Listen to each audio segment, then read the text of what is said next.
Hello dear friends, जय हिंद। आप सबका मेरे चैनल मैथ्स ट्यूटोरियल BL में अपना स्वागत है। मैं आशा करता हूँ कि आप सब लोग स्वस्थ और प्रसन्न होंगे। दोस्तों, आज का जो चैप्टर है वो प्रतिशत का है और सवाल है। इस सवाल में से 5 सवाल सम्मिलित है, पहला, दूसरा, तीसरा, चौथा, पांचवा। तो हम क्रमशः 1 बाई 1 जो है सॉल्व करेंगे। तो पहला सवाल है, एक कक्षा में 40 विद्यार्थियों में से 6 विद्यार्थी अनुपस्थित हैं, कितने प्रतिशत विद्यार्थी अनुपस्थित हैं? तो दोस्तों, क्वेश्चन को आगे बढ़ाने से पूर्व मेरा आप सबसे निवेदन है, यदि मेरे चैनल को आप लोगों ने अभी तक सब्सक्राइब नहीं किया है तो कृपया सब्सक्राइब कर लें, जिससे मेरे आने वाले मैथमेटिकल इंपॉर्टेंट वीडियोज आपको प्राप्त हो सके। चलिए बच्चों, क्वेश्चन आगे बढ़ाते हैं। तो पहला पार्ट सवाल का पहला पार्ट, एक कक्षा में 40 विद्यार्थियों में से 6 विद्यार्थी अनुपस्थित हैं, कितने प्रतिशत विद्यार्थी अनुपस्थित रहे? चलिए आगे बढ़ते हैं। पहला पार्ट, तो हमें निकालना है अनुपस्थित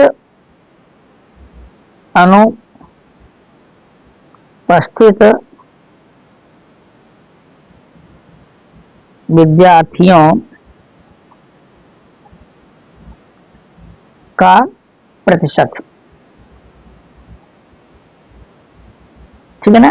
तो देखिए बच्चों, हमारे 40 में 6 हैं, सवाल कर रहे हैं 40 में से हमारे रहे 6 अनुपस्थित। ठीक है ना? टोटल 40 है, उनमें 6 अनुपस्थित रहे। तो तो हमें निकालना प्रतिशत। तो पर सैकड़ा कितने अनुपस्थित रहे? 100 का गुणा कर देना, सीधा सा बात है।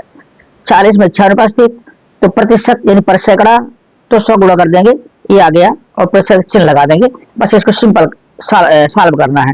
ये 0 से 0 कटा, और ये आपका जो है 2 दूनी 4, 2 ताई 6, 2 से 10 कट जाएगा 5 बार, तो आपका है 5 या 15। ये आपका है 15%। ये रहा पहले पार्ट का आंसर। बच्चों, दूसरा पार्ट का आपका क्या कहता है?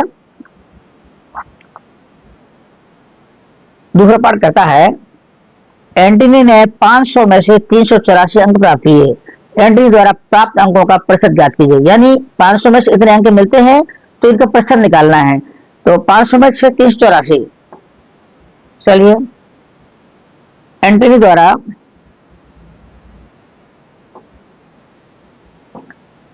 प्राप्त अंकों का प्रतिशत बराबर होगा। देखिए बच्चों, 500 में से पाता है, जो टोटल अंक है वो नीचे रहेंगे, और जितने प्राप्त करता है उसको ऊपर रखेंगे। 384, 500 में से 384, तो 100 में से कितने पाएगा? ये आप कहलाएगा प्रतिशत। 500 में से 384, तो 100 में से कितने पाएगा? 100 गुणा कर देंगे, ये कहलाएगा प्रतिशत। इसको सिंपल से सॉल्व करना है। 0 से दोनों 0 कट गए, तो अब 5, तो अब जो है इसका 5 का भाग इसमें देंगे। ठीक है ना? 5 का भाग देने पर 5 सत्ते 35, 3 बचा, तो 5 छका 30, अब आपका जो है 4, तो 5 40। ठीक है ना? ये आपका 76.8% जो है इसके अंक जो है इसको प्राप्त हुए। ठीक है? अब तीसरा पार्ट लगाएंगे हम। तीसरा पार्ट क्या कहता है,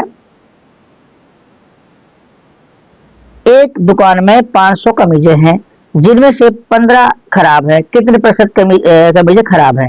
यानी 500 में से 15 खराब है, तो 100 में से कितने खराब है, ये निकालना है। चलिए आगे बढ़ते हैं।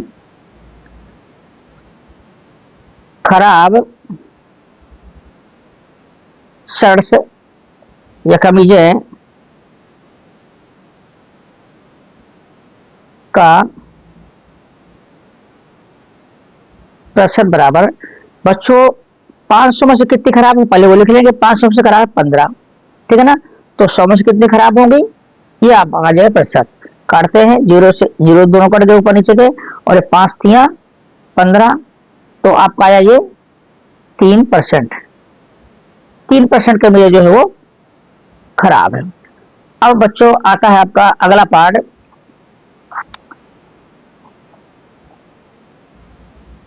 वो है बाड़ी के पास चूड़ियों का एक संग्रह है। उसके पास 20 सोने की चूड़ियां तथा 10 चांदी की चूड़ियां हैं। प्रत्येक प्रकार की चूड़ियों का प्रतिशत ज्ञात कीजिए। यानी इन चूड़ियों का प्रतिशत में हमको निकालना है। तो आपका रहा ये चौथा पार्ट सवाल का। ठीक है ना? सोने की चूड़ियां लिख लेते पहले, सोने की चूड़ियां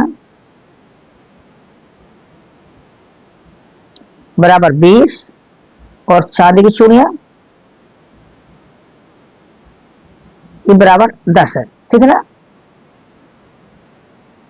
अब दिख रहा होगा आप लोगों को, सोने की चूड़ियां 20 बता रहा है और चांदी की चूड़ियां बता रहा है। तो कुल कितनी हुई, टोटल कितनी हुई, जो टोटल हुई कुल जो हुई 20 + 10 बराबर 30 हो गई, ठीक है ना। ये टोटल हो गई, इनका परसेंट निकालना है। तो इसलिए इम्प्लाइज दैट सोने की चूड़ियों का प्रतिशत बराबर होगा, देखिए बच्चों 30 टोटल चूड़ियां हैं, 30 टोटल है, उनमें से सोने की है 20, तो 30 में से 20 है, ठीक है ना। पहले नीचे टोटल लिखते हैं और जो हमारे पास हुआ करता है और उसमें टोटल में से जो मिलता है उसको ऊपर रखा जाता है। तो 30 में से 20 है तो 100 में से 100 गुणा कर दिया, ये आपका आ जाएगा प्रतिशत। इसको सिंपली सॉल्व करेंगे तो आपका जो आएगा 0 से 0 कट गया और 3 का भाग इसमें देंगे, 30 संग 18, पुनः जो दशमलव आएगा फिर 30 संग 18 और फिर ये आप अच्छे से बराबर चलता चला जाएगा। तो हम इसको 0.6 से लिख देते हैं। तो जो हमारा आंसर आया 10 से मल्टीप्लाई करेंगे 66.7% आया। इसको बच्चों हम ऐसे भी कर सकते हैं, इसको जो हम ऐसे भी कर सकते हैं, आपका इसका मल्टीप्लाई किया 200/3, 20 × 10 का मल्टीप्लाई करेंगे बटे 3, अब भाग दे सकते हैं इसमें से। तो आपका जो आएगा 30 संग 18, फिर 30 संग 18, फिर आपका जो है बचेगा फिर 2 बचेगा, तो इसे 2/3 लिख सकते हैं इसको। तो चाहे ये लिखे चाहे ये लिखे, दोनों ही आंसर आपके सही हैं। अब बच्चों आगे निकालेंगे चांदी की चूड़ियों का प्रतिशत। तो आपके टोटल चूड़ियां हैं 30, टोटल चूड़ियां 30 है और चांदी की चूड़ियां उसमें से 10 है, तो ये आपका 10 ऊपर आ जाएगा। और हम चूंकि परसेंटेज निकालना है तो 100 गुणा कर देंगे, आपका ये आ जाएगा। इसको सॉल्व करेंगे तो सॉल्व करने को मिलेगा आपका 0 से 0 कट गया, 10 × 10 100 आया बटे 3, 3 का भाग देंगे तो 3 × 3 = 9 और फिर 3 × 3 = 9, बचेगा 1/3, ये प्रतिशत आपका आया। ये चांदी की चूड़ियों का प्रतिशत आपका आ गया। अब आपका जो है 5वां सवाल है। 5वां सवाल कहता है कुल 120 मतदाता हैं जिनमें से 90 ने मतदान किया, कितने प्रतिशत ने मतदान नहीं किया, यानी मतदान न करने वालों को हमें प्रतिशत निकालना है। तो चलिए निकालते हैं।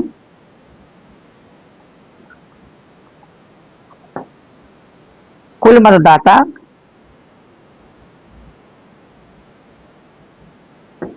बराबर 120, मतदान करने वाले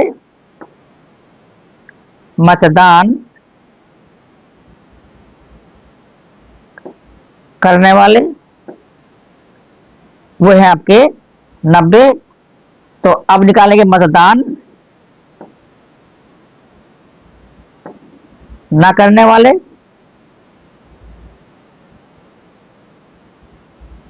बराबर 120 - 90। इतने टोटल मतदाता हैं, इतना ने मतदान किया, तो जो मतदान नहीं किया इसमें से इसे हटा देंगे, आप आया 30, ठीक है ना। हमें निकालना है कितने प्रतिशत ने मतदान नहीं किया, तो इनके प्रतिशत निकाल लेते हैं। अतः मतदान ना करने वालों का प्रतिशत बराबर होगा, देखिए बच्चों टोटल 120 है वो नीचे आ जाएगा और हमारा न करने वाले कितने हैं वो 30 हैं, ठीक है ना। तो 120 में से 30 ने नहीं किया तो 100 में से यानी प्रतिशत निकालना है, तो सैकड़े में से आपका जो है कितना नहीं किया ये कट गया। और अब आपका जो है इसमें काटेंगे इसको, तो 6 दूनी 12, 6 पंचे 30 और ये 2 से 10 कट जाएगा 5, आया आपका 25%। तो जो आपका आंसर आया वो आपका आएगा 25% मतदाताओं ने जो है वोट नहीं डाला, मतदान नहीं किया। तो दोस्तों ये इस सवाल के 5 पार्ट आपके लिए सॉल्व हुए। ये कैसे लगे मुझे अवश्य बताएं। यदि अच्छे लगे तो चैनल को सब्सक्राइब करें, लाइक करें तथा दोस्तों को भी शेयर करें। बच्चों वीडियो देखने के लिए धन्यवाद।